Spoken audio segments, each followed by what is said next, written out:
Հետաշկիր են պատկամը, որ նոր այսօր սրդումս կա փոխանցեմ ծեզի, հետաշկիր խորուրդ կպարնագե իր մեջ։ Գիտեք, մենք ամեն մեկս մեր կյանքի տարբեր փուլերի մեջ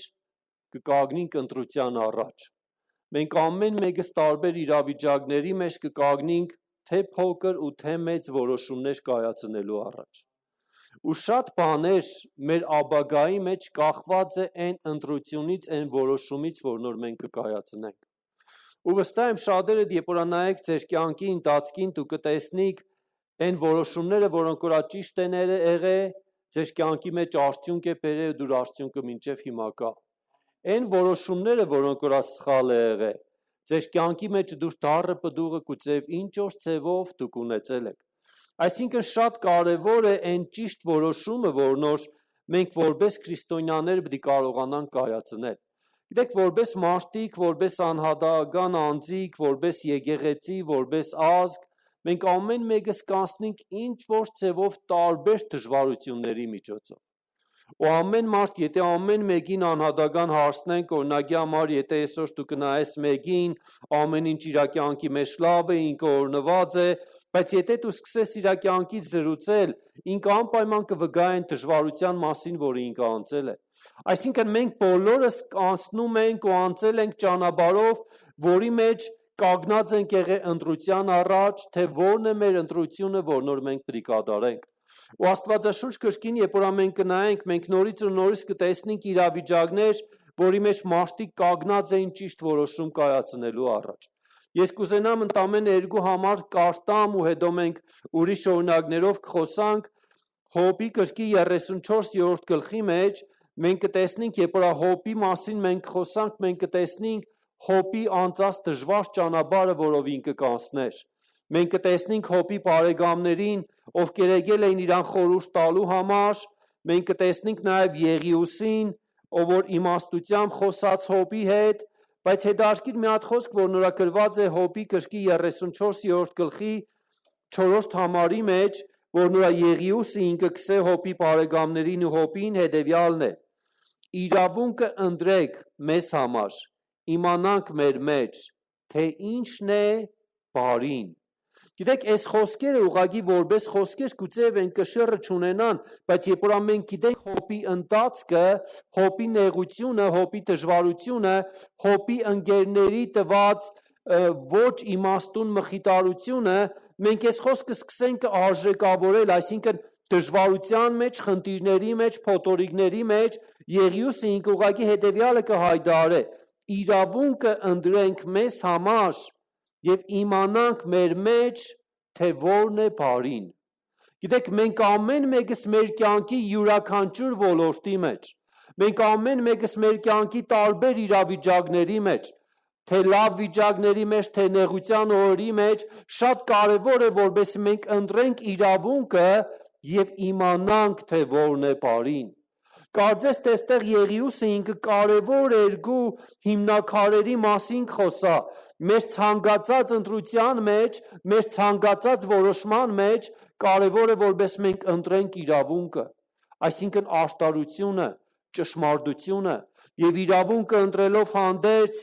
իմանանք, թե որն է բարին։ Գիտեք, մենք ամեն մեկս առօրյայի մեջ շատ անգամ ընտրելու հնարավորություն ունենք ու ամեն մեկս ինչ որ ընտրություններ կկատարենք։ Սկսած են ամենապարզ բաներից վերջացրած ամենադժվար բաներին, անգամ եթե մենք շադրություն դարձնենք, կանայք ընտրում են ամեն օր ինչ կերակուրջ պատրաստեն, սրա ու նրա միջև։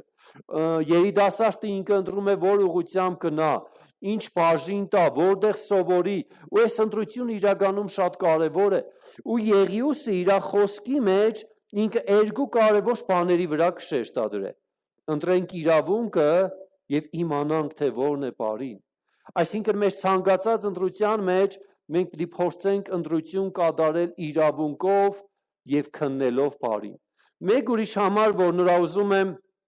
նայենք արդեն 119-րդ Սաղմոսից, գիտեք հետաքրքիր է Սաղմոս 2-ն, որ նոր 119 Սաղմոսը ամենաերկար Սաղմոսն է։ Եթե դուք մի օր փորձեք այս Սաղմոսը կարդալ, ես երբևէ չեմ փորձել ժամ պահել կարդալ, բայց երևի 20 րոպե, 30 րոպե կտևե, իսկ եթե ոչ թե միայն կարտաս, այլ խոսքերը նոր կագնից մտածես, կարելի է բավական երկար ժամանակ խորել այս խոսքերի վրա։ Բայց Սաղմոս 119 30 համարի խոսքը հետևյալն է ասում. Ես ճշմարտության ճանապարհը ընտրեցի,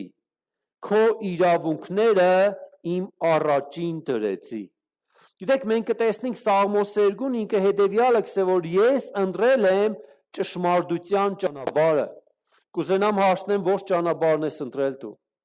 Մենք բոլորս այո ընտրել ենք ճշմարտության ճանապարհը։ Ու շատ հիանալի է այս խոսքը, երբ որ Սաղմոս 2-ն ինքը ուղղակի հետևյալը կսե, ես ընտրել եմ ճշմարտության ճանապարհը եւ քո իրավունքները իմ առաջին եմ դրել։ Ամեն անգամ, երբ որ դու կանգնած ես ընտրության առաջ, ամեն անգամ, երբ որ տարբեր բարդ իրավիճակների մեջ դու որոշում պետք է կայացնես ինչ որ կողմ ընտրելու համար, կարևոր է որպես դու ընտրես ճշմարտության ճանապարհը, իրավունքով ապրելը, Աստծո կամքը քո առաջ դնելով։ Ու երբ որ մենք այս ծևի ընտրություններ կատարենք, մենք վստահ ենք Աստծո օրհնությունը կգա մեր կյանքի մեջ։ Մենք վստահ ենք մեր կյանքի դժվարությունների ժամանակ, գիտեք, ամենադժվար պահը այն է, երբ որ դու դժվարության ժամանակ պետք է որոշում կայացնես։ Ու մենք ամեն մեկս անցնելով ու ապրելով դժվարություններով շատ կարևոր է քու կայացրած այդ որոշումը, որ նրա պտուղ պիտի տա քու կյանքիդ մեջ։ Եթե դու ահավոր փոթորիկների մեջ ես ու կոնֆլիկտների հետ մեջ ես մարդկանց հետ, բայց դու կորոշես չդառնանալ իրանց հանդեպ, այս քու որոշումդ քու կյանքիդ մեջ բարի պտուղ է տալու։ Բայց երբ որ դու թույլ ես տալիս, որպես դառնությունը գրավե քեզի, որովհետև կա կոնֆլիկտ, կա դժվարություն, այդ ժամանակ ինքստինքյան դու այդ դառնության պտուղները կունենաս քու կյանքիդ մեջ։ Այսինքն իրավիճակների մեջ, փոթորիկների մեջ, այն ինչը որ մենք ընտրում ենք, մեր կյանքի մեջ սկսում է պտուղ բերել։ Մեր կյանքի մեջ մեր համար դառնում է օրհնություն կամ դառնություն, որից մենք նորից հետ ենք վերադառնալու, նորից Աստծո առաջ ենք գալու, այսինքն այս ընտրությունը իրականում կարևոր է, ու կուզենամ մեկ անգամ եւս այս խոսքը կարդամ, ես ճշմարտության ճանապարհները ընտրեցի եւ քո իրավունքները իմ առաջին դրեցի։ Շատ հզոր խոսք է։ Աստված տա որպես մենք ամեն մեկս ընտանրական առումով մենք ընտրել ենք ճշմարտության ճանապարհը, բայց ամեն մեկս մեր ամեն օրվա մեջ, ամեն իրավիճակի մեջ նորից ու նորից ընտրություն կատարելիս մենք ընտրենք ճշմարտության ճանապարհը ու Տիրոջ իրավունքները մեր առաջին տնենք։ Ու երբ մենք ունենանք որոշում այս կերպ ապրելու, մենք Սաղմոս 2-ի պես օրհնված մարդիկ կդառնանք։ Կունենանք օրհնություններ, կունենանք հաղթանակներ, անգամ նեղությունների մեջ, անգամ մավան շուքի ծորի մեջ, Տերը մեր հետ է ու Տերը մեր ամեն մեկին կառաջնորդ է։ Կուզենամ նայենք մեկ քանի օրինակների Սուրբ գրքից։ Առաջի օրինակը, որ նրա կուզենամ նայենք Աստվածաշնչի մեջ կար մեկ անձնավորություն, որի անունը հիշադակված է հետագայում որպես դրական կերպար։ Իր անունը Նոեմի է։ Հետաքրքիր է Նոեմին ինքը հրյա էր, Հրեաստանի երկրում կապրեր, ինքը Հուդայի սերունդից էր, բայց դադավորների ժամանակահատվածից հետո մենք տեսնում ենք մի հատ պատմություն Հռութի գրքի մեջ, որը հետևյալն է։ Դադավորների կառավարության օրերում երկրում սով եղավ։ Այսինքն գիտեք, իրականում սովը շատ դժվար բան է։ Մենք ավելի տարիքավորները կհիշեն 90-ական թվականներից հետո եղած դժվարությունը, որը որոշակի իր մեջ կներառեր այս ճգնաժամը, որոշակի իր մեջ կներառեր։ Ցենք ամբողջովին, որովհետև երբ որ մենք կկարդանք Աստվածաշնչյան սովերի մասին, իրականում շատ ահավոր ու շատ ծանր իրավիճակ էր։ Փառք Աստծո, այդ ժամանակների մեջ էլ ճիշտ է շատ ժամանակը փոխել է, կային մարդիկ, ովքեր կանգնած են այս երկրի կողքին, բայց միևնույն է, իրավիճակը ծայրահեղ էր ու մարդիկ իրանք դժվարությամբ կապրեին։ Ու մենք կտեսնենք Դադավորաց գրքի մեջ, Դադավորների կառավարման օրերում Հռութի գրքի առաջի խոսքը երկրում սով եղավ եւ Հուդայի Բեթլեհեմից մեկ մարդ իր կնգա եւ երկու որդիների հետ գնաց Մովաբի երկիր պանդխտանալու։ Դժվար իրավիճակ էր, երկրում սով կար, ու մեկ ընտանիք որոշեց էր տալ պանդխտանալու Մովաբի երկրում, որտեղ որ մտածեց ինքը սոված չի մնա, ինքը կերագուր կգտնի, ինքը կաշխատի ու կաբրի։ Մենք կտեսնենք մի ադահավոր ճգնաժամ էր ժամանակահատվածում Հուդայի երկրում, Հրեաստանում ու մի հատ ընտանիք, ով որոշում կայացնեց գնալ Մովաբ։ Գիտեք, եթե մենք ընտանուր Սուրբ գրքի գաղափարախոսությունը գիտենք կամ հրեաների պատմությունը մենք գիտենք, Աստված հրաշքով Իսրայել ժողովրդին բերել էր Հուդայի երկիր, բերել էր Հրեաստան ու խոստացել էր օրհնել։ Աստված այս ժողովրդի Աստվածն էր։ Ու Աստված մեր ամեն մեկի Աստվածն է։ Ու ինքը ունի մեր ամեն մեկի համար օրհնության խոստումներ։ Բայց երբ որ Հուդայի երկրում սով եղավ, այս ընտանիքը ինքը որոշում կայացրեց, որը աստվածային չէր։ Ինքը որոշում կայացրեց գնալ Մովաբ, որտեղ որ ակաշ կռապաշտություն։ Գիտեք, ընդհանուր առմամբ Մովաբի երկիրը ինքը առաջացել է Ղովտի աղջիկներից, ինչ որ պղծության ու անօրնության պատճառով։ Այսինքն մենք կտեսնենք այդ սերունդը, այդ ազգը թեև Աստծո կամքի մեջ է որ առաջացել էր, թեև հետո կտեսնենք նաև իր օրհնությունը տվավ Իսրայել ժողովրդին Աստվածաշնչյան պատմությանը, բայց միևնույն է իր ծագումը, իր առաջացման սկիզբը եղել է պղծությունով ու անօրնությունով։ Ու հրեա ազնվորությունը իր կյանքի դժվարության ժամանակ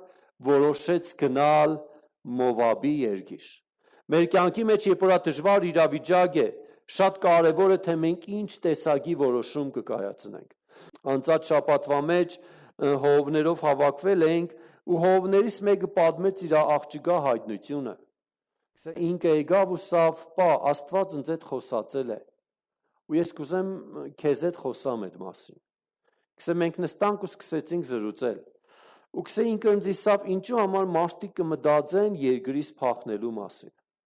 Ինչու համար մարդիկ կթողան իրանց երկիրը ու ուրիշ երկիր կերտան։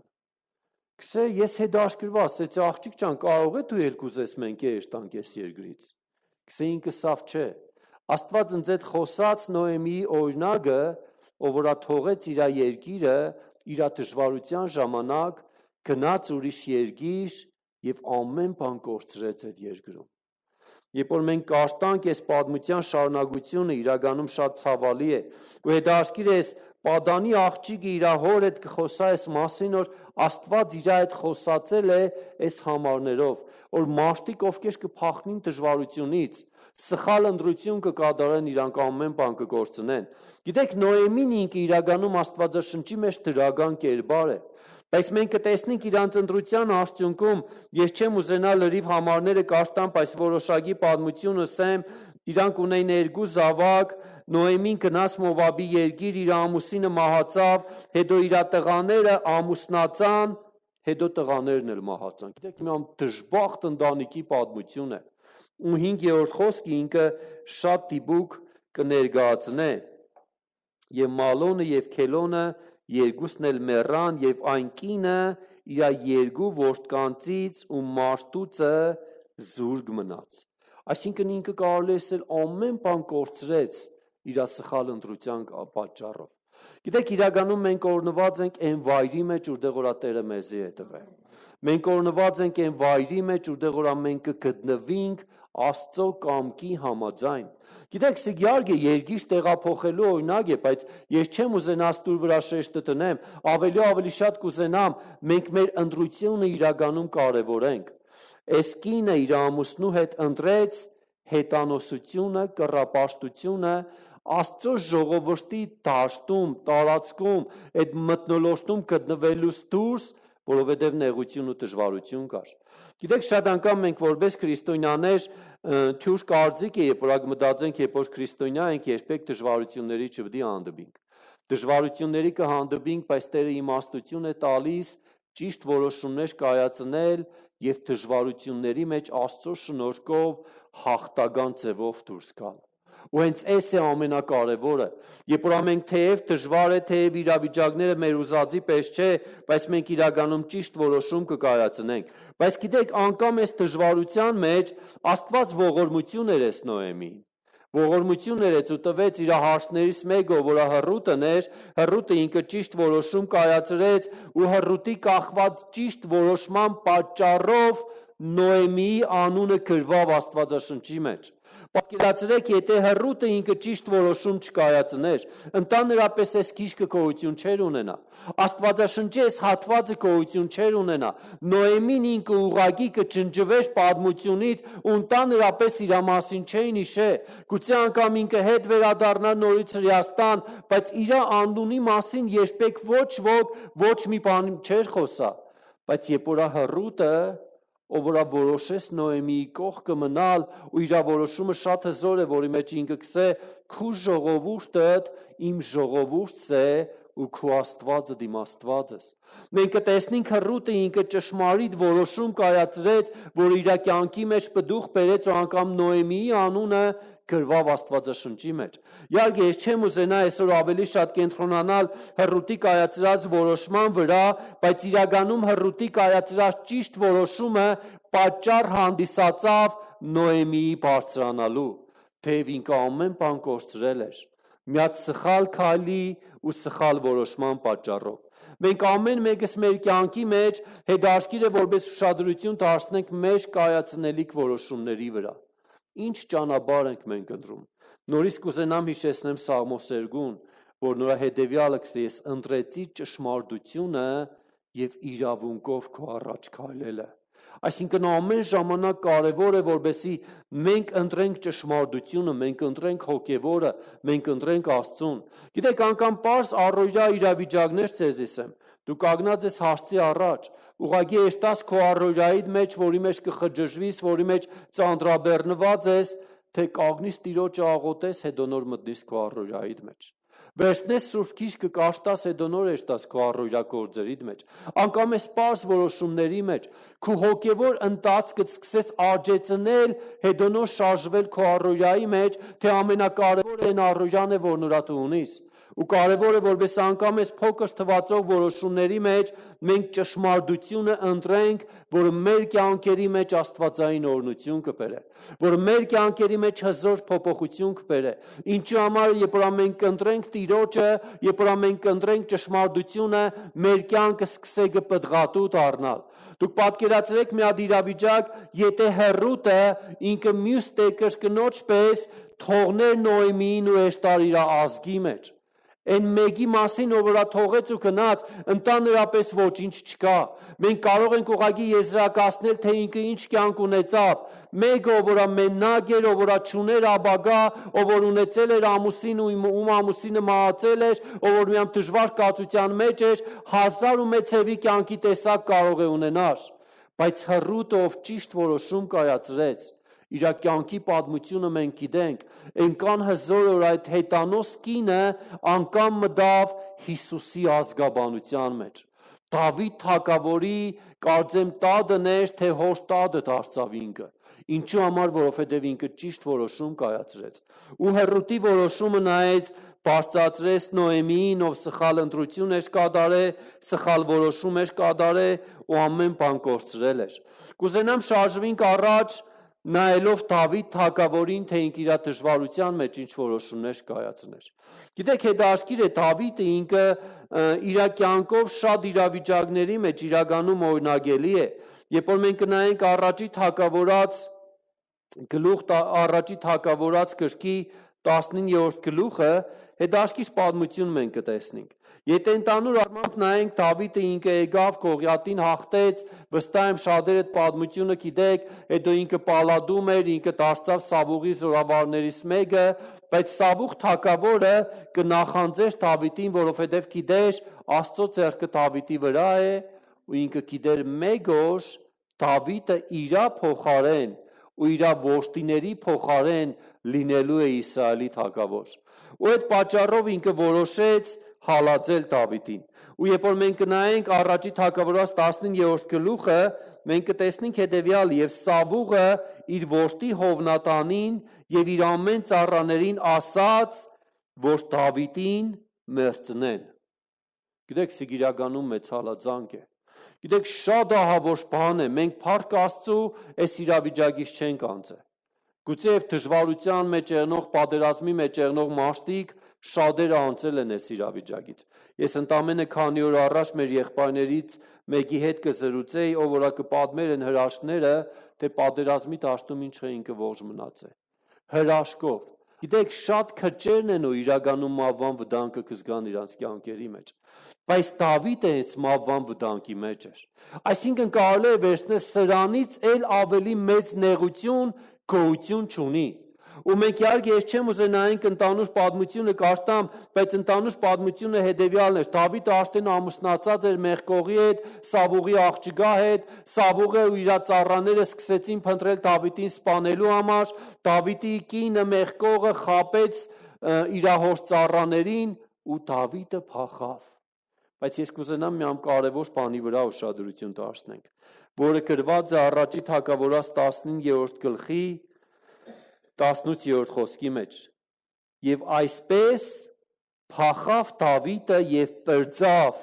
այսինքն ինքը փախավ ու պրծավ Սավուղի ձեռքից։ Այդ պահին որ Սավուղը որոշել էր իրան սպանել, ինքը փախավ ու պրծավ, բայց արեք նայենք ինքը ուշ փախավ։ Գիտեք, շատ անգամ մենք կմտածենք, եթե զորավոր մեկը քո կյանքիդ վտանգ սպառնա, եթե զորավոր մի խնդիր ունիս դու պետք է փորձես փախնել ավելի զորավոր մեկի մոտ, բայց մենք կտեսնենք Դավիթի փախուստի տեղը հետևյալն էր։ Այսպես փախավ Դավիթը եւ պրծավ եւ գնաց Ռամա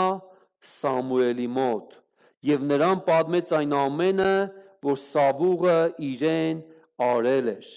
Սամուելը այն մաշկարեն էր, ով որ Դավիթին թագավոր էր օծել, ով որ նաև Սավուղին էր թագավոր օծել։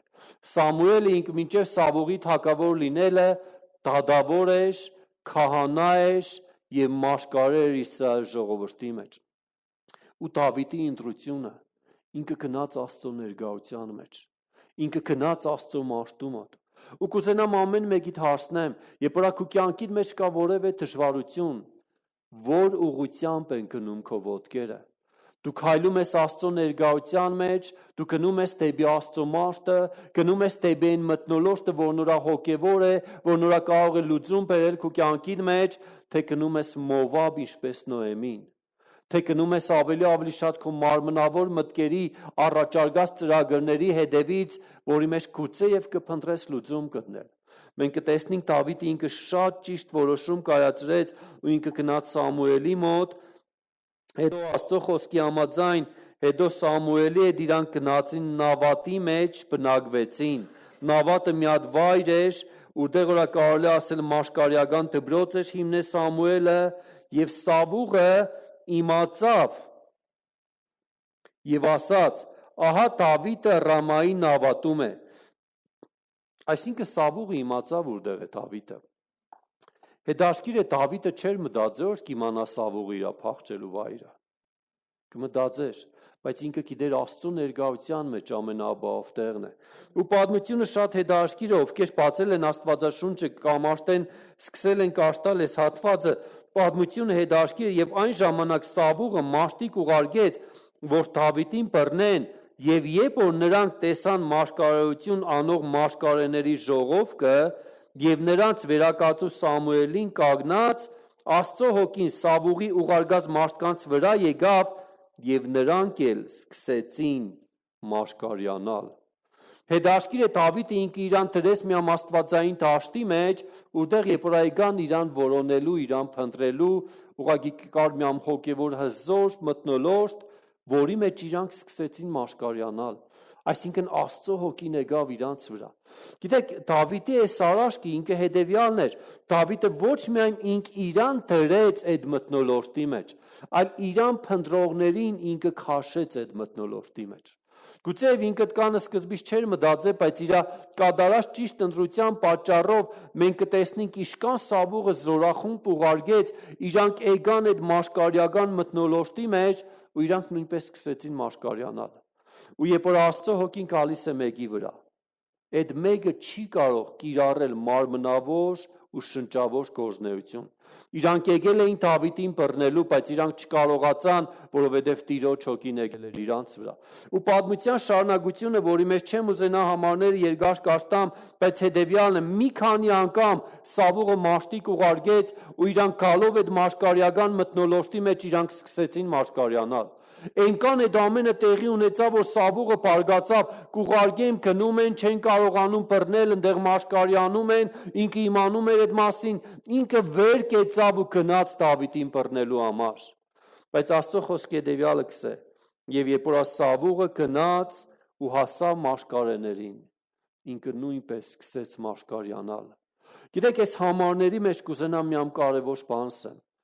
Մենք կարևոր է որպես մեր ունեցած դժվարությունը բերենք Աստվածային դաշտի մեջ։ Մեր ունեցած խնդիրը բերենք Աստվածային դաշտի մեջ։ Գիտեք, իրականում յուրաքանչյուր մարդու մեջ կա խնդիր։ Մարդու մեջ կարող է լինել դառնություն, հբարդություն, թերարժեքություն, ու կարևոր է որպես այս ամեն ինչը մենք բերենք Աստվածային դաշտի մեջ, բերենք Աստծո ներկայության մեջ, բերենք Աստծո մաշտու առաջ, որտեղ որ իր լուծումը կունենա։ Գիտեք, շատ անգամ սատանայի գործելավոճը հետևյալն է՝ ուղղակի մեգուսացնել, ուղղակի հեռացնել, դե խնդիր ունիս, ով է քո մասին աղոթողը, ով է քո մասին մտածողը, դու քո խնդիրը, դու քո Աստվածը, ուղղակի աղոթե Աստծուն, Աստված ողորմություն է։ Գիտեք, իրականում այս ամենը քեզի գուցե սխալ ուղղությամբ տանի։ Այո, դու աղոթելու ես Աստծուն, բայց դու քո խնդիրը բերելու ես Աստվածային դաշտի մեջ։ Բերելու ես այն հոգևոր մթնոլորտի մեջ, որտեղ որ կա բժշկություն, որտեղ որ կա օրհնություն։ Ու շատ անգամ ես վստահ եմ, մարդիկ ովքեր այս քայլը երել են, իրանց խնդիրներից բժշկվել են։ Ինչու համար, որովհետև Աստվածային ներկայության մեջ կա լավագույն լուծումը։ Գիտեք, ինչքան հիանալի է, որ մարդ խնդիր ունի, ուղղակի ինքը կսե աղոթեք ինձ համար այս դժվարությունը կա։ Մենք երբ որ կաղոթենք, ինչ տեղի կունենա։ Այդ դժվարությունը մենք կբերենք Աստծո ներկայության առաջ։ Աստծո հոգին սկսե ծածկել այդ դժվարությունը։ Այսինքն կուկա Աստվածային վերահսկողություն, որ նրա իրավիճակ կփոխե, որ նրա լուծում կբերե, որ նրա բժշկություն կբերե։ Բայց մարդը, որ ամեգուսացած է, ով որ հագարակ ուղությամբ ինքը կվանվի, ինքը ոչ թե կմոտենա Աստվածային մթնոլորտին, ոչ թե կմոտենա որևէ Աստծո ծառայի իր այդ զրուցելու, այլ ինքը սկսե կառանձնանալ, սկսե կհեռվանալ այն դաշտից, այն տարածությունից, որը իրականում կպատկանա իրան ու որ Աստվածային է, ինքը ստինքյան, ինքը սխալ որոշում կկայացնե, ինքը սխալ ընտրություն կկատարե։ Ու այս սխալ ընտրությունը ցավոք սրտի դառը պդուղը կբերե։ Ու մենք կտեսնենք Սավուղը, ովքան զորավոր էր, իր զորաբանագով, իր հավատարիմ մարդկանցով,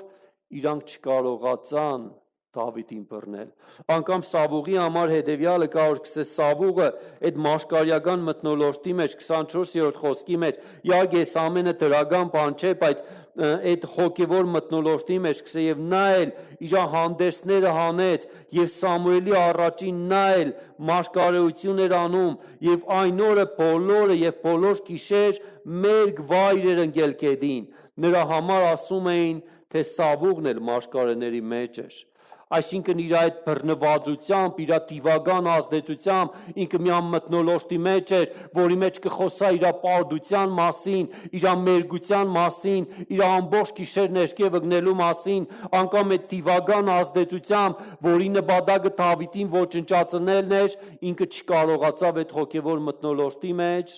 Դավիթին կբնել։ Ու անգամ գիտեք, գուցե Դավիթը հենց իր կողքին էր, բայց երբ որ մի հոգևոր դաշտ կար, ու այս հոգևորը Դավիթի ընտրությունն էր, ինքը չկարողացավ Դավիթին վնասել։ Գիտեք, ամեն մեկիդ կուզենամ քաջալերեմ, կան տարբեր փոթորիկներ, տարբեր իրավիճակներ, կարևոր է դու ինչ ընտրություն կկատարես, դու ինչ որոշում կկատարես, դու քայլես դեպի այն հոգևոր մթնոլորտը, դեպի այն հոգևոր մարդիկ, դեպի այն Աստծո ծառաները, ովքեր պատրաստ են ձեր կողքը կանգնելու, թե սկսես կմեգուսանալ։ Քո թերարժեքությունը սկսե կխոսալ, թե ինձ չեն ընդունել, թե սպես է ինչ եմ, թե Աստված ճան դու կտեսնείς։ Գիտեք, ամենավտանգավոր բաներից մեկը, որ նորակա, որի համար կուզենամ ամեն մեկից զգուշացնեմ, երբ որ դժվարության մեջ ես, երբեք ինքդ քեզի զոհի տեղ չտնես, որովհետև այս միտքը կարող է ուղղակի խորտակել քեզի, որովհետև դժվարության մեջ կա լուծում դեպի աստվածային ընտրություն կատարելը, բայց երբ որ դժվարության մեջ դու քեզի զոհի տեղ կտնես, ինքստինքյան դու կդառնաս այդ զոհը, որը ոչ թե Աստծո առաջ է, այլ իր տգար խժմդանքի մեջ է, ու որը երբեք իրան չի առաջնորդե դեպի աստվածային լուծում։ Մենք կտեսնենք Դավիթը իր այս իրավիճակների մեջ, թեև ինքը կներկայացներ դժվար իրավիճակ է, ինքը փախել է, ինքը Սամուելին ամենը պատմեց, բայց գիտեք ինքը իրան զոհի տեղ չէր տնե։ Ինքը ճիշտ որոշում կայացրեց, ճիշտ ընտրություն կատարեց, ճիշտ մարդկանց մեջ գտնվելու համար։ Ու այդ դաշտիրը մենք կտեսնենք Դավիթի կյանքը իրականում վտանգ սպառեց այս իրավիճակի մեջ։ Բայց Դավիթի կյանքի մեջ դժվարությունները չանցան։ Ես կուզենամ նայենք մեկ ուրիշ օրինակի, որի մեջ մենք կտեսնենք Դավիթը ինքը նորից ու նորից ճիշտ որոշում կայացրեց։ Ինքը գնաց Սամուելի մոտ, Աստծո հոգին եկավ իրան պաշտպանեց, բայց ինքը գնաց են իր ճանապարհով դեպի այն օրհնությունը, որը Տերը ուներ իր համար, ինքը արդեն պայմանավորված էր Հովաբի հետ հանդիպելու համար, որովհետեւ Հովնաթանի հետ հանդիպեր, քանի որ իրանց մեջ իրանք միասին ուխտ պետք է կապեին, ու ինքը անպայման գնաց այդ հանդիմանը։ Գիտեք, ինքը մտածեց, երբ որ Սավուղը մաշկարիացավ, գուցե եւ փոխվել է։ Բայց պատմության մեջ մենք կտեսնենք Սավուղը այդ մթնոլորտից դուրս գալուց հետո նորից որոշեց Դավիթին սպանել։ Ու երբ որ Դավիթը Հովնաթանի հետ հանդիպում կունենա ու Հովնաթանից կիմանար Սավուղի մտադրությունը նորից իրան սպանելն է, արդեն 21-րդ գլխի մեջ այս պատմությունը ես շատ չկենտրոնանամ այդ պատմության վրա, որտեղ Հովնատանը իրան լուր տվավ, որ Սավուղը նորից կփնտրե քեզ սպանելու համար, իրանք ուխտի դաշինքի մեջ մտան իրար հետ, ուխտ կապեցին, ու 21-րդ գլխի մեջ Դավիթը նորից մի իրավիճակի մեջ էր, որից ինքը ուներ կարիք փախնելու։ Գիտեք, եղել է իրավիճակ, որսել ես, երբ պետք է անցնես ամենը։ Տեսեք, մենք ազգովի, իհարկե մեկչմ գուցե հավատքի մոտեցում էր, բայց մեկչմ իր մեջ ինչ որ չափով մարդկային մոտեցումն էլ կար, կարծես թե 2020 թվականը սպես կհրենք, որպեսի ինքը էշտար, գնա էլի, գնա պրզնինք, պես կհամոզենք, մեկ կերպ էրգոր մնաց, գնա էլի, ճիշտ է, ուրախ չենք, սպես հադուկ, տոնական չէր մեր տրամադրությունը, բայց կսպասենք, այս նոր տարին կա, այս տարտեն կհամոզենք, գնա էլի, գնա պրզնինք մենք քեզնից։ Անկամ եղել է իրավիճակներ, սկսես կարող է երազես ամեն ինչը զարթնինք, ոչ պատերազմ է եղել, ոչ համաճարակ է եղել, գիտես, որովհետև դժվար է։ Սիկ ընտանրական բաների մասին խոսամ։ Ամեն մեկ իր կյանքի մեջ անձնական խնդիր ունենալու ժամանակ, գիտես, կերազե որ երազերն է այդ ամենը։ Կմտածե անցնի, այսօր անցնի, այս իրավիճակը անցնի, իրականում դժվար է։ Ու Դավիթը ինքը իր կյանքը խնայելու համար, ինչու համար Աստված իրան օծել էր թագավոր։ Գիտեք, հետաքրքիր իրականում Դավիթի մեղքը ո՞րն էր։ Աստված իր այդ ծրագիր ուներ։ Գիտեք, շատ անգամ մենք կսենք ինչու համար Աստված քո այդ ծրագիր ունի։ Աստված ծրագիր ունի քեզի նորոգելու, քեզի փոխելու, քեզի ազատագրելու։ Գիտեք, անգամ այս անցած ճանապարհի մեջ Դավիթը ինքը կկերդվեր, կոփվեր, կազատագրվեր, կսովորեր, Աստծո սրտի համեմատ մարդ կդառնար։ Ու մենք կտեսնենք իր հաջորդ դժվարության մեջ, արդեն Առաջի թագավորաց 21-րդ գլխի մեջ, երբ որ Դավիթի կյանքին նորից վտանգ սպառնա, խոսք հետևյալը կսե. եւ Դավիթը գնաց Նոբ Աքիմելի քահանայի մոտ։ Ու Աքիմելիկը զարմացավ, որ Դավիթը եկել է իր մոտ, նախ կուզենամ որոշակիսեմ։ Նոբը մի հատ նորաստեղծ քաղաք էր, որտեղ որ քահանաները կբնակվեին։ 5 դագարանի մեջ Աստված որոշել էր, որպեսզի քահանաները Իսրայելի 12 ցրված ցեղերի մեջ ամեն ցեղ կարծեմ 3 թե 4-ը փոքր քաղաք կտրամադրեր քահանաներին։ Այսինքն սիկ աստվածային կանոն էր։ Ու Իսրայել ժողովուրդը իր մեջ ուներ այս կանոնը, ու Նոբը այդ նորաստեղծ քահանայական քաղաքն էր, որտեղ որ քահանապետը Աքիմելի քահանան ինքը կծառայեր Աստծուն։ Ու Դավիթը ինքը որոշեց գնալ այդ քաղաք։ Գիտեք, Դավիթը չորոշեց էր տալ ուրիշ քաղաք։ Դավիթը որոշեց էր տալ քահանաների քաղաքը։ Ու գիտեք, իրականում ինքը դժվարության մեջ էր, ինքը կարիքի մեջ էր, երբ որ մենք կնայենք արդեն 3-րդ խոսքի մեջ, Դավիթը երբ որ կտեսնի Աքիմելիկին կզրուցե իր հետ, 3-րդ խոսքի մեջ հետևյալ կսե. հիմա ինչ կա ձեռքի տակ, ինձ 5 հաց տուր, կամ ինչ որ կգտնվի։ Գիտեք, ուզենամ ստուր վրա որոշակի ուշադրություն դարձնենք։ Դավիթի կարիքը ֆիզիկական էր, ինքը հացի կարիք ուներ։ Ինքը նաև սոված էր այդ ճանապարհորդության մեջ։ Ու ինքը մոտենալով քահանային ինքը կսե, ուղղակի ինձ օգնե, ինչ կա ձեռքի տակ, ինձ 5 հաց տուր։ Ինքը իր կարիքը կբերե քահանայի առաջ, կբերե Աստծո կողմից օծված անձնավորության առաջ։ Գիտեք, շատ անգամ մենք մեր դժվարությունը գուցեև կտանենք սխալ տեղեր։ Իրականում մենք ունենք կարիք մեր դժվարությունը բերել Աստծո մարդկանց առաջ, կիսվել իրանց հետ, խորհրդակցել իրանց հետ, իրանցից խորհուրդ վերցնել։ Գիտեք, հետաքրքիր անգամ ամենածանր ու դժվար ժամանակները, ով որ մարդ կանցնի, ես շատ վկայություններ եմ լսել, ուղղակի իրա խոսալով, իրա կիսվելով, իրա կյանքի մեջ էլ ոչինչ չի փոխվել, բայց ինքը արդեն հաղթանակ ունի։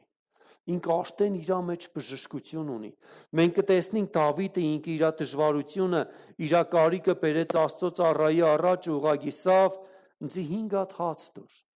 Գիտեք, քահանայի տված հացը ինչ օրհնյալ հաց է։ Երբևէ կերել եք քահանայի տված հաց։ Հետաքրքիր է, այստեղ մենք քահանան կսե իմ ձեռքից տակ, հասարակ հաց չկա, այն սովորական հացը, որ նորա դու կուզես, չկա։ Գիտեք, հետաքրքիր մի բան կմտածեմ ես այստեղ։ Գուցե ուրիշը կարողանա բավարարել քո կարիքդ, բայց այն ինչով ինքը կբավարարի քո կարիքդ, ինքը սովորական է։ Ինքը աստվածային չէ, ինքը սուրբ չէ։ Բայց քահանան ինքը կսե սովորական հաց չունիմ ես, ունիմ 5 հաց, որ նոր առաջավորության հացն է, որ նրա մենք ամեն օր կտնենք Աստծո առաջ եւ օրը վերջանալուց հետո քահանաներին է իրավունք մենակ ուտելու այդ հացը։ Մենակ այս հացը կար։ Ու ինքը այդ հացը, այդ սուրբ հացը, քահանան իր բաժին հացը, որ Աստծո օրենքով տրված էր իրան, ինքը բաժնեկցեց Դավիթի հետ։ Ինքը այդ 5 առաջավորության հացերը, որոնք սովորական հացեր չէր, ինքը տվավ Դավիթին։ Գիտեք, շատ անգամ ամենամեծ խնդիրը այն, որ մարդը կմտածե, ուղղակի այս պահին իմ կարիքս հոգացվի։ Բայց երբ որ մարդը կմտածե, Աստված իր կարիքի մեջ բերել լուծում, որ ինքը այլևս այդ կարիքը չունենա, հենց այդ ժամանակ աստվածային հաց է պետք։ Հենց այդ ժամանակ սովորական բաները չեն կարող լրացնել։ Մենք ամեն մեկս մեր կյանքի մեջ ունենք նման պարագաներ, որի մեջ ուղղակի կուզենանք կերնականը։ Եղել է չէ մի հատ խոսքը Տեր Աստված սիկ մենակ դու կռնաս։ Մի հատ ժողովրդական խոսք այլ սրբերն էլ չեն օգնե, մենակ դու կռնաս Տեր Աստված։ Իշքան քու կողքդ սուրբ կա նստած էլ չեն օգնե։ Մենակ Աստված որ պիտի միջամտե ու Աստված որ այդ հրաշքը պիտի ընե քո առաջը։ Մենք կտեսնենք քահանան տվավ հացը ու հաջորդ բանը որ նրա տեղի ունեցավ, գիտեք, առաջի հանգրվանի մեջ Դավիթը պաշտպանության կարիք ուներ, պաշտպանություն կտավ։ Երկրորդ հանգրվանի մեջ Դավիթը հացի կարիք ուներ։ Գիտեք, հացը մենակ այդ հացը մի վերցրեք սովորական։ Հացը նաև Աստծո խոսքն է։ Ու ինքը այդ խոսքը կտավ։ Ու երրորդ հանգրվանի մեջ, որ նոր երկրորդի հետ տեղի ունեցավ, որ ամենակարևորներից էր, որ Դավիթը ունեցավ 8-րդ համարի մեջ, Դավիթը իր մյուս կարիքը արդեն բերեց քահանայի առաջ։ Այդ կարիքը հետևյալն էր։ Եվ Դավիթը Աքիմելիկին ասաց. այստեղ ձեռքի տակ նիզակ կամ սուր չկա, այսինքն իր հաջորդ կարիքը իշխանությունն էր, սուրն էր, որ նրա ինքը ուզեց Աքիմելիկից։ Մենք կտեսնենք Աքիմելիկի պատասխանը, ստեղ ուրիշ բան չկա, բայց միայն Գողիաթի սուրը, որին նրա դու հաղթեցիր, ու Դավիթը կսե դուրիս լավը չկա, դուր ընձի։ Գիտեք, երբ որ մենք ճիշտ որոշումներ կկայացնենք, երբ որ մենք ճիշտ քայլեր կկատարենք, իրականում մեր կյանքերի մեջ մենք այս 3 հանգրվանը անցնելու կարիք ունենք։ Կա ժամանակ, որ Աստված ուղղակի իր շնորհքով կպաշտպանե մեզի։ Կա ժամանակ, որ Աստված կուզենա իր խոսքը տա մեզի, որով մենք կկերակրվենք ամեն օր։ Հետո կուկա երրորդ հանգրվանը, որի մեջ մենք Աստծո խոսքից բխած իշխանության կարիք ունենք։ Մենք սուրի կարիք ունենք, որով պետք է կանգնենք պատերազմելու համար։ Գիտեք, այն քրիստոնյաները, ովքեր ավելի շատ կփնտրեն մենակ պաշտպանություն, այդ պաշտպանությունը ժամանակավոր է։ Կա ժամանակ դու պատերազմի դաշտում ես, ուտեղ չկա պաշտպանություն, ուղղակի կա պատերազմ, որի մեջ դու աստվածային իշխանություն պետք է կիրառես։ Երբ որ մարդիկ մենակ պաշտպանություն կփնտրեն, այդ ամենը երկար չի տևե։ Հետո մարդ պետք է սորվի Աստծո խոսքի ճշմարտությունով ապրել։ Ոչ թե սովորական հացով, այլ սուրբ հացով, Աստծո խոսքի ճշմարտությունով պետք է իրան կերակրեինք, իրան սնե։ Գիտեք, հետաքրքիր է, այս հացը Դավիթը վերցրեց ու գնաց, հետո ինք իր ճանապարհորդության մեջ կերավ այս հացը։ Այն խոսքը, որ նրա տրված է քեզի, դու քո առօրյա ընթացքի մեջ ամեն օր ունիս կարիք սնվելու այդ խոսքով։ Ամեն օր ունիս կարիք կերակրվելու այդ խոսքով։ Այդ կյանքի հացը ամեն օր ուտելու կարիք ունիս, որը քեզի կենտանի կպահե։ Այն սուրը, որ նրա Դավիթը ունեցավ, ինքը սկսեց այդ սուրը կիրառել պատերազմների մեջ։ Սկսեց ավելի իշխանության դիրքի մեջ կանգնել։ Իսկ ինչու համար է կարևոր սպառազինությունը։ Գիտեք, շատ անգամ շատ քրիստոնյաներ իրան կմտածեն, դե Աստված մեր հետ է, մենք ինչի կարիք ունենք։ Աստված մեր հետ է։ Ամեն, Աստված մեր հետ է։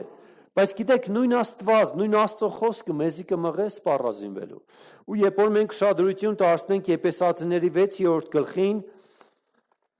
մենք հետաքրքիր խորհուրդներ կտեսնենք ստեղ, թե ինչու համար է կարևոր մեր սպառազինությունը։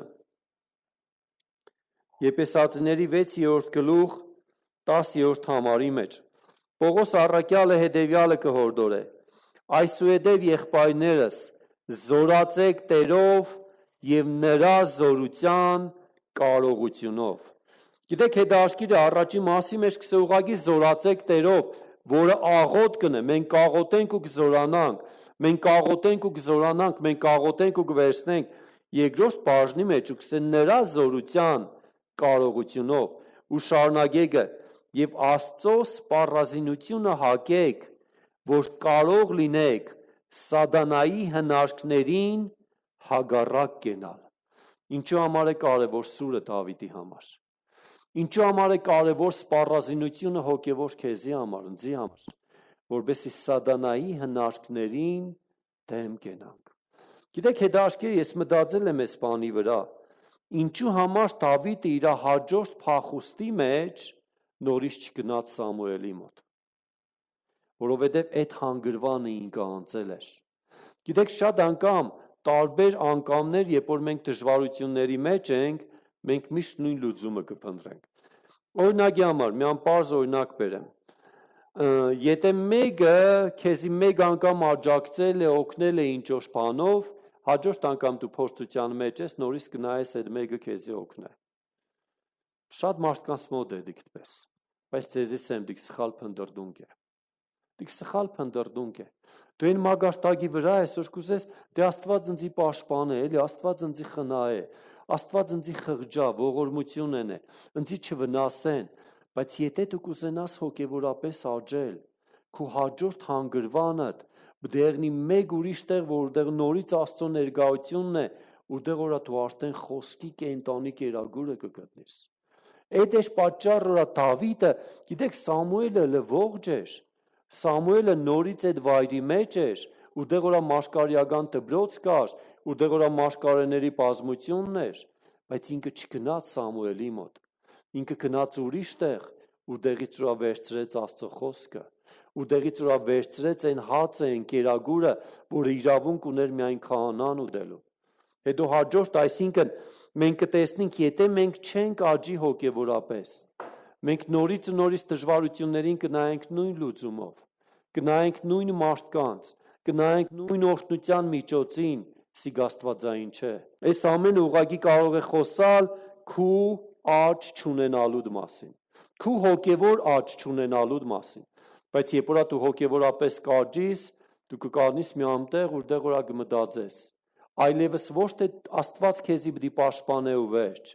այլ դու ինքդ պիտի կանգնես Աստծո խոսքով քեզի պաշտպանելու։ Ու Դավիթը ինքը ուղղակի այս մագարտակների մեջ առաջ գնաց։ ու թե ինչու համար է կարևոր սպառազինությունը սատանայի հնարքներին դեմ տնելու։ Երբևէ տեսել եք սատանայի հնարք։ Գիտեք, այդ հնարքները իրականում մենք դեմ պիտի տնենք։ Եղել է իրավիճակ, որի մեջ կաղոտես, հեչ բան չի փոխվի։ Դու կզգաս, որ ինչ որ բան բդենես, ինչ որ բան բդենես, ինչ որ մի ամ քայլ բդենես, ու այդ քայլը հետևյալն է, կկանգնես ու սկսես իշխանություն կիրառել։ Հիսուսի անունով սատանա, դու իշխանություն եւ իրավունք չունիս իմ ընտանիքիս վրա։ Հիսուսի անունով հիվանդության ոգի հեռացի իմ կյանքից։ Հիվանդության ներգայություն հեռացի իմ ընտանիքից։ Աղքատություն հեռացի իմ ընտանիքից։ Արդեն ժամանակն է, որպես դու իշխանություն կիրառես։ Ոչ թե փնտրես առաջի մագարտակը, որի մեջ թե լավ է, թե Աստծո պաշտպանություն կա, թե մաշկարիական հոգին կա, իմ թշնամիներս կլռեն, իմ կարիքներս կհոգացվի, այլ մենք պետք է սպառազինվենք, որպես սատանայի հնարքներին դեմ կենանք։ Ու եթե դու անդադ նույն մեթոդը կօգտագործես, ես քեզ ուղղակի կուզենամ զգուշացնեմ, դու հոգևոր կյանքի մեջ չես աճե։ Ու եթե չես աճե, ունիս կարիք նայելու ինչու համար, որովհետև ուղղակի քեզի համար կաբրիս, չկա այդ ջանքը, չկա այդ նվիրումը, չկա փապագը, չկա աղագոր, Տեր ես կուզենամ աճիմ, Տեր ես վերցնողից, պաշտպանվողից կուզենամ ուրիշներին պաշտպանող դառնամ։ Ես վերցնողից կուզենամ տվող դառնամ, ես հիվանդից կուզենամ հիվանդների մար աղոտող դառնամ, քանիսդ կուզենաք։ Գիտեք, մենք բոլորս կուզենք, բայց այս ամեն ինչի համար մենք պետք է ճիշտ որոշում կայացնենք։ Ու այդ է պատճառը Դավիթը նորից չգնաց Սամուելի մոտ։ Ու եթե մենք շարունակենք Եփեսացիների 6-րդ գլուխը, իհարկե ես չեմ ուզենա հատուկ առանձին խոսանք սպառազինությունների մասին, բայց 13-րդ համարին նայենք։ 13-րդ համարը հետևյալն է ասում. սրա համար Աստծո սպառազինությունը առեք, որ կարող լինեք հագառակ կենալ չարության օրումը եւ ամեն բան կատարելով հաստատ կանգնել։ Գիտեք, 8-րդ համարի մեջ, 10-րդ համարի մեջ մենք տեսանք սպառազինությունը կարևոր է, որպես սատանայի հնարքներին դեմ կանգնենք, ու 13-րդ խոսքի մեջ մենք կտեսնենք չարության օրումը հագառակ կենանք սատանային եւ հաստատ կանգնենք այս ամենը կատարելով։ Այսինքն կա ժամանակ, որի մեջ մենք գործ ունենք կատարելու։ Կա ժամանակ, որի մեջ մենք պետք է պատերազմենք, մենք պետք է մակառենք, մենք պետք է հռչակումներ ունենք, մենք պետք է աղոթքով կանգնենք։ Գիտեք, ինչքան հեշտ է, երբ որ ասենք կա դժվարություն, միամ լուծում կգտնես, անընդհատ այդ լուծումը որոշակի կհանգստանա։ Գիտեք ինչու է նման, մարդը հիվանդ է, հիվանդություն ունի, ոչ թե կխմե այն տեղերը, որոնք իրան կբուժեն, կխմե ցավազրգող ցավ չզգալու համար։ Նորից ցավազրգող խմեցիր։ Ունիս հիվանդություն, նորից ցավազրգող խմեցիր, բայց այդ հիվանդությունը կա։ Ունիս խնդիր, ունիս դառնություն կյանքիդ մեջ, ունիս թերարժեքություն կյանքիդ մեջ, նորից ցավազրգող խմեցիր։ Նորից քեզի մեկը օգնեց, ցավազրգող տվավ, դու խմեցիր։ Բայց ուր է լուծումը։ Ուր է լուծումը։ Բայց Աստծո խոսքը հետևյալը կսե, երբ որ մենք սպառազինվենք չարության օրը, մենք դեմ կկանգնենք, մենք այդ ամենը կատարելով հաստատակամ կկանգնենք հաղթանակով։ Այսինքն դու խնդրիդ մեջ լուծում կունենաս։ Գիտեք, կուզենամ մի հարց տամ, որի մասին կուզենամ ուղղակի խորհեք։ Քանիսդ կուզենաք այն դժվարությունը, որ նույն ձեր կյանքի մեջ հաջախագի կուկա, մինչև կյանքերիդ վեշ մնա։ Չենք ուզենա։ Ոչ մեկս չենք ուզենա այդ դժվարությունը եղնի հիվանդության տեսքով, եղնի կարիքի տեսքով, ինչ տեսքով կուզենա եղնի, ոչ մեկս չենք ուզենա, բայց գիտեք որն է ելքը, սպառազինվելը, առաջ շարժվելը, հոգևորապես աճելը, հոգևորապես զարգանալն ու առաջ տալը, ճիշտ որոշումներ կայացնելը, ճիշտ քայլեր կատարելը, ճշմարտությունն ու իրավունքը ընտրելը, ու այս ամենը ճանապարհ է, որը մեզի ուղղակի վեճ կբարձրացնե։ Վեճ կբարձրացնե թե հոգևորապես ու թե մարմնավորապես, որի կարիքը իրականում մենք ունենք։ Իհարկե Աստված հաջողե մի անգամ սրտումս կա հadouk խոսանք այս սպառազինության հadouk կետերի վրա, որով մենք ամեն մեկը սպառազինվելու կարիք ունենք, բայց կուզենամ 18-րդ համարն է ուշադրություն դարձնենք ու վերջացնենք։ ամեն աղոթքով եւ աղաչանքով, աղոթք արեք ամեն ժամանակ հոգով եւ սրանում հսկեցեք բոլոր հարատեվությամբ եւ աղաչանքով ամեն սուրբերի համար։ Գիտեք, կարծես թե 18-րդ համարը ինքն կարևոր բանալին է, որ նրա քեզի մենակ չի տանի Սամուելի մոտ, այլ կտանի ուրիշ քահանայի մոտ, ուրիշ քաղաք, կտանի Աստծո խոսքի կարիքը քո մեջդ բավարարելու համար, կտանի իշխանություն ունենալու համար։ Կուզենամ մեկ անգամ եւս նայենք, ամեն աղոթքով եւ աղաչանքով, աղոթք արեք ամեն ժամանակ հոգով եւ սրա վրա հսկեք հարատեվությամբ ամեն սուրբերի համար։ Իշկանով դու կհսկես քո աղոթքի կյանքի վրա։ Իշկան է քո աղոթքը հարատև։ Գիտեք, շատ ու շատ անգամ մարդիկ կմտածեն, մարդիկ կսեն, թե ես կաղոթեմ, թե ես կարիքը տարիներով կա իմ կյանքիս մեջ։ Գիտեք, պատճառը մեկն է, քո աղոթքը հարատև չէ։ Երբ որ մենք խոսանք հարատև աղոթքի մասին, դիք չի նշանակի ամեն օր դու սա տեշ բժշկենձի, տեշ բժշկենձի, հետո սա ախրեմ ես ամեն օր կսեմ տեշ բժշկենձի։ Հարատև աղոթքը նշանակե աղոթքով մոտենալ Տիրոջը։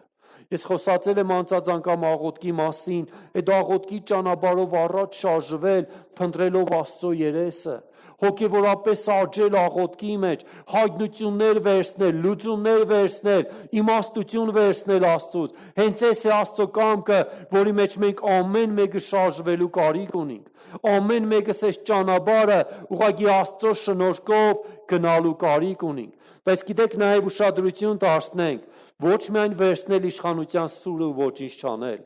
այլ գործել, որ նրա ամենակարևորն է։ Քանիսիդ կուզենաք ֆինանսական օրհնություն ունենաք, դի ստեղծագործեք, աշխատիկ, ջանք ենեք, Տիրոջից իմաստություն վերցնեք։ Քանիսիդ կուզենաք հոգևորապես աճիկ, նորից պետք է ջանք ենեք, Տիրոջ երեսը պետք է փնտրեք, պետք է Տիրոջ անունը կանչեք, հավատքով պետք է զորանաք, Տիրոջը պետք է ավելի աղաղեք։ Գիտեք, առանց որի էշպան չի փոխվի ձեր կյանքի մեջ։ Ու իրականում իմ աղոթս է, որպես մեր ամեն մեկի կյանքի մեջ շատ բաներ փոխվի ամեն առումով։ Ուղղակի թողանք ծուլությունը, թողանք ամեն տեսակի թուլություն ու Հիսուսի անունով կանգնենք մեր ժառանգության մեջ, կանգնենք Դավիթի պես այս 3 մագարտակներում աճելու մեջ, ոչ թե անընդհատ Սամուելի մոտ երթանք, ոչ թե անընդհատ թող Տերը պաշտպանե մեզի, այլ դու կանգնείς սուր ունենաս ինքդ քեզի պաշտպանելու համար, ունենաս հացը, սուրբ հացը, Աստծո խոսքի ճշմարտությունը, ամեն օր այդ խոսքով զորանալու համար, որովհետեւ հոգեվորապես աճիս ու առաջ երթաս։ Գիտեք, Դավիթի կյանքի մեջ կարելի է ասել, առ բացառությունները չհաշված, ոչինչ երկու անգամ չկրկնվավ։ Ինքը միշտ կարճեր։ Ինքը միշտ կարճեր։ Բայց գիտեք, շատ անգամ մենք սովոր ենք նույն ելքին էր տալու։ Անգամ մի անպարզ օրինակ բերեմ ձեզ, երբևէ եղել որ գումարեք գտե։ Ինձ հետ եղել է։ Գիտես, հետաքրքիր է, փողոց չես ունենա, նորից կուզենաս այդ տեղով անցնես միամ։ Բայց փող չկա այնտեղ իրականում։ Բայց մարդու էությունն է որ դիք ցույց կտա։ Կամ ասենք պատական այդ նույն տեղով կանցնես կհասնես դեռ էլի կեդին գնայես։ Գիտեք, ստեղ մեղադրելու բան չկա, ասիկ ցույց կտա մարդու էությունը, մարդկային էությունը, մեղավոր բնույթը, որ նրա մենք ամեն մեկը ժառանգել ենք, ինքը հագված է այս տալեն տարբերակին, որը մի անգամ օրհնություն է եղել իր մեջ։ Գիտեք, սիկ մարմնավոր է։ Սիկ մարմնավոր է։ Ու կարևորը որպես ամեն անգամ մենք ուրիշ որոշում կայացնենք, դեպի ուրիշ մագարտակ շարժվենք, դեպի ուրիշ օրհնություն շարժվենք։ Ու կուզենամ ամեն մեկի իրականում քաջալերեմ, եղեք մարդիկ, ովքեր ճշմարտությունը կընտրեն ու իրավունքով կշարժվին ու իրանց օրհնությունը կունենան իրանց կյանքի մեջ։ Եղեք մարդիկ, ովքեր կաբրին Դավիթի պես ու ոչ թե կաբրին Նոեմիի պես, սխալ որոշում կայացնելով, անընդհատ կորցնելով, անընդհատ խնդիրների մեջ ընկնելով, Աստծո ողորմությանը հուսալով, այլ Դավիթի պես ճիշտ որոշումներ կայացրեք եւ աճեք այն թագավորության օրհնության մեջ, այն ժառանգության մեջ, որ Աստված ունի մեր ամեն մեկի համար։ Ուզում եմ կանգնենք ոտքի աղոթքի համար։